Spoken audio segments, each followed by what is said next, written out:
come to me, but at my age I can hardly get to the city, and therefore you should come oftener to the Piraeus.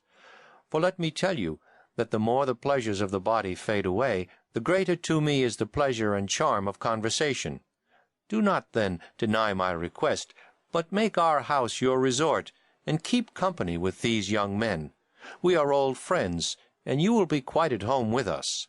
I replied, "There is nothing which for my part I like better, Cephalus, than conversing with aged men, for I regard them as travelers who have gone a journey which I too may have to go, and of whom I ought to inquire whether the way is smooth and easy or rugged and difficult. And this is a question which I should like to ask of you, who have arrived at that time which the poets call the threshold of old age. Is life harder towards the end, or what report do you give of it?" "I will tell you, Socrates," he said, "what my own feeling is. Men of my age flock together. We are birds of a feather, as the old proverb says. And at our meetings the tale of my acquaintance commonly is, I cannot eat, I cannot drink. The pleasures of youth and love are fled away. There was a good time once, but now that is gone, and life is no longer life.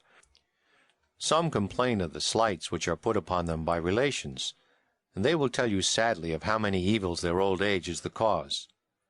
But to me, Socrates, these complainers seem to blame that which is not really in fault. For if old age were the cause, I too, being old, and every other old man, would have felt as they do. But this is not my own experience, nor that of others whom I have known. How well I remember the aged poet Sophocles, when in answer to the question, "How does love suit with age, Sophocles? Are you still the man you were?" "Peace," he replied. "Most gladly have I escaped the thing of which you speak. I feel as if I had escaped from a mad and furious master." His words have often occurred to my mind since, and they seem as good to me now as at the time when he uttered them. For certainly old age has a great sense of calm and freedom when the passions relax their hold. Then, as Sophocles says, we are freed from the grasp not of one mad master only, but of many. The truth is, Socrates, that these regrets, and also the complaints about relations, are to be attributed to the same cause, which is not old age, but men's characters and tempers. For he who is of a calm and happy nature will hardly feel the pressure of age, but to him who is of an opposite disposition, youth and age are equally a burden.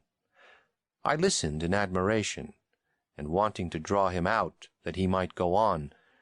"Yes, Cephalus," I said, "but I rather suspect that people in general are not convinced by you when you speak thus.